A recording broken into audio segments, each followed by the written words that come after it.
It is the average sized year of 2026, and from time to time I still see people say that they low-key suck at ULTRAKILL, so I am going to step in and make a video that nobody asked for on general tips on how to get good at ULTRAKILL, or at least the tips and advice that I think are gonna be useful anyway. You might already know these soon to be known general tips, but maybe a reminder is all that you need probably. So if you want to improve in ULTRAKILL after you finish the game, then what are you doing? There's no point in continuing. Go play another game. But if you're unemployed enough to be learning how to be good at the cyber grind and brag about it to your friends, then this video might be for you. And also, I checked this topic in searching and I see that their most recent one is a year ago, so it's time for me to step in and make the video of this year. And also because I low-key need my paycheck. But before we get into this video, guys, join my Discord server.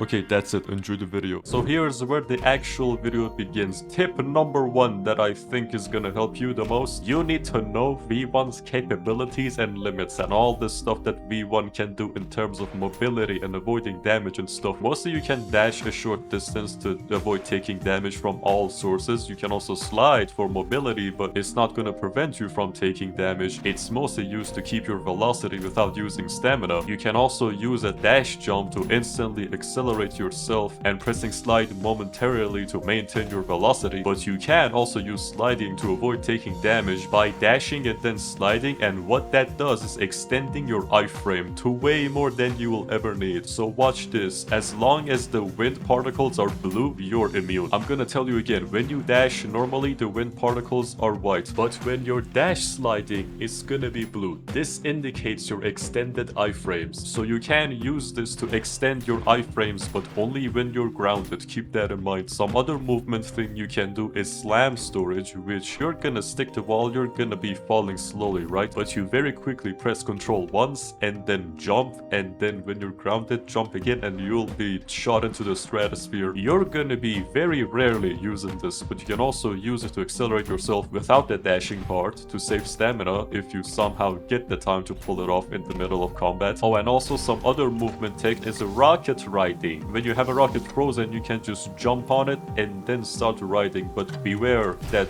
it runs out and you gotta replenish your rocket. But this is usually difficult to get to use in the middle of combat. You really have to be fluent in switching your rockets if you want to be flying around everywhere while enemies are present. And me personally, I don't even use it. But that's all I can think of in terms of mobility. I'm not even that much aware in all the movement stuff that V1 can do. I'm just here to give general advice based on what I've learned personally. I'm not a tutorial guy. Another big part of V1's capabilities is parry, which is this, as we all know. And the cooldown of parrying is indicated by that little icon there. As long as it's bright blue, you can parry, but if it's slightly darker, that means it is recharging and it's not gonna be off cooldown until it has reached halfway. So you can't exactly be spamming this all day long, but you can still parry a wide, and I mean a wide variety of attacks. Almost any attack that doesn't have a blue flash like that blue flash. As long as the attack isn't a laser or it doesn't have that blue flash, 99% of the time you can parry that attack. Even attacks that don't have much of a Q, like the filth trying to jump at you, or even the soldier getting close to get a kick on you, or even schisms firing their bullets. So you don't exactly have the time to be waiting on a Q to know if you can parry the attack or not. Just go in and parry it. If you fail, then oh well, you gotta respawn and try again. It is what it is. But experience isn't exactly what you can be missing when you're playing ULTRAKILL. You gotta learn stuff. I'm not gonna be naming all the attacks that you can parry. I'm not trying to make a video that lasts a whole day. One thing I know for sure is that you can't parry this guy. Just don't try it. So knowing that you can parry, dash, and dash slide, and slide and dash to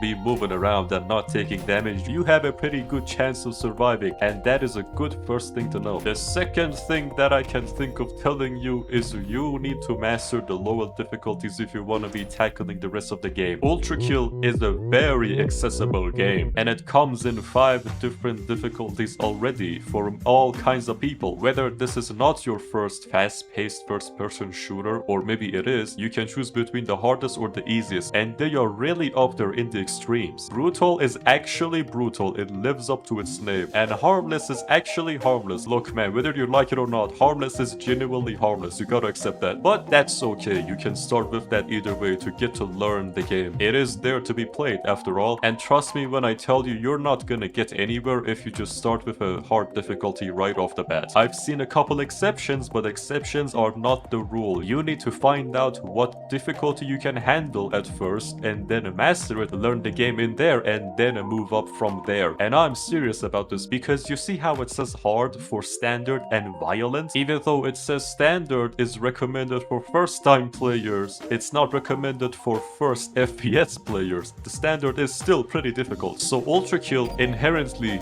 is a hard game. It is very fast paced, a lot of stuff is going on. You need to learn the first difficulty that you can learn, then you can move up from there. And if you feel bad about playing lower difficulties like harmless or lenient or even standard, then that's just a you problem. I'm just gonna tell you, nobody that matters is gonna care about what difficulty you play on anyway. You can ignore the loud 3% of the community that will genuinely call you 40 different slurs when they find out you play on the harmless difficulty, and you can have fun. Games are meant to be played to have fun anyway.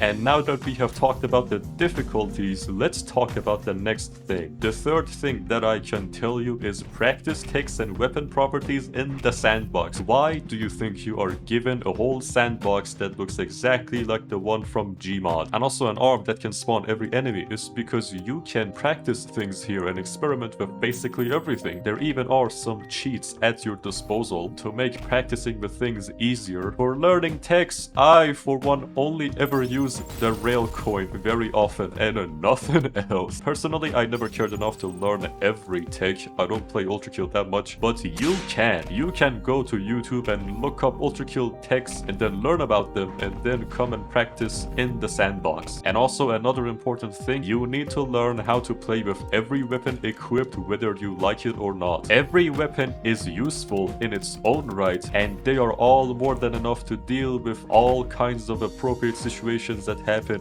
in ULTRAKILL. You are given all these variants to combine them. They're not given for you to choose one. You can't just have the default revolver while you have everything else unlocked and just play with that. No, you're gonna need coins. Trust me, somebody has tried to play with only this weapon. They have been clowned on for years now, so you really don't want to be that guy. Techs like core eject nuke and the whole rail coin thing, you need to have all these weapons equipped and mastered. They do have alternatives that you actually can choose based on what you prefer, so there's that, but you should not unequip weapons. And also, I was serious when I told you that you gotta go look up ULTRAKILL techs on YouTube, because I'm not gonna be telling you about them in this video. I don't know much either. And while speaking of learning weapons in the sandbox, you can also learn enemies in the sandbox. This is what I did when I wanted to learn how to outplay Sisyphus Prime and get to parry all his attacks. You can just turn on invincibility and unblind this guy and just let him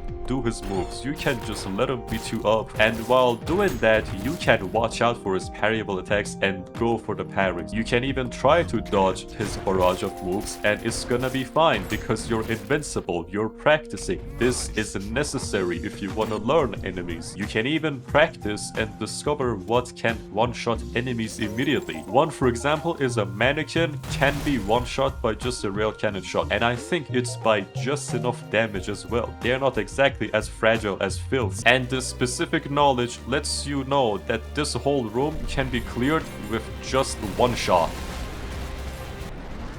Like that. That's just one of the many examples to let you know that knowledge is power, knowing is half the battle and stuff like that. I mean, hell, there are even enemy tactics written in the actual terminal itself. There is this strategy section that just straight up tells you what enemies' weaknesses are. So if you do feel like you're reading all that, then well, you can go ahead and read all that, and these are actually useful as well. The developer may have made a hard game, but hey, he also wants you to get good at the game. So this is why he wrote all this, or at least I think Hakita wrote all this. It could be another person, I don't know. The sandbox is your playground, you can do anything in it. Another advice that I can give to you, my good friend, is you can analyze enemy spawns and levels to prepare accordingly. Rushing in blind isn't all that you should do.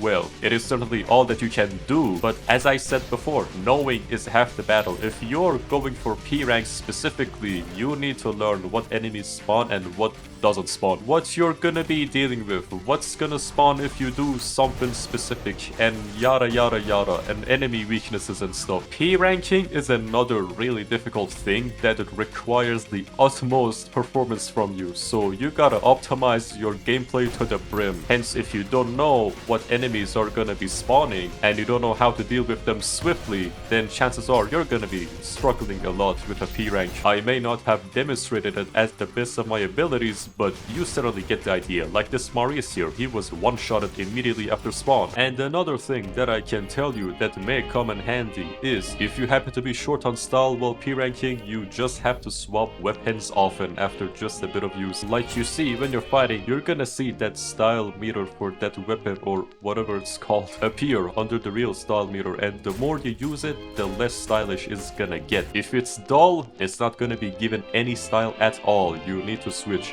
which is gonna give you fresh. And also for style, if you're in the air, you're gonna get a multiplier of 3, which is really big. And for things that are already really stylish, it's gonna help a lot. And if you don't like switching away from your favorite weapon, don't worry, cooldowns are very short on every weapon. Just do this at this one in the middle of combat, throw a couple coins, charge this and shoot this and then miss. Shotgun swap a little bit, especially this is gonna give you a lot of style. One thing that gives you so much style for no reason is the jumpstart variant of this. It instantly gave me double S. I have no idea how this gives this much style, but if this was a level, I probably would have already gotten an S rank in style. So don't really hesitate with swapping weapons. You have to be using all of your arsenal, especially if you have listened to my previous tip and have equipped every weapon. This is why I said you need to learn to play with every weapon. It's because style is an actual problem in this game. It may not look like it in some gameplay videos that you may see, because those people already played really well and you're trying to learn. So try switching weapons from time to time. And that's basically all the tips that I can give. These have been very general advices that many of you probably already know, but I thought you maybe just need a reminder on them, probably to get to use them and get good at ULTRAKILL. I didn't watch any other tips and tricks videos. I only thought of these myself. If I really was trying to give you an actual tutorial video, I would certainly watch another video and try to rip off its tips from there, but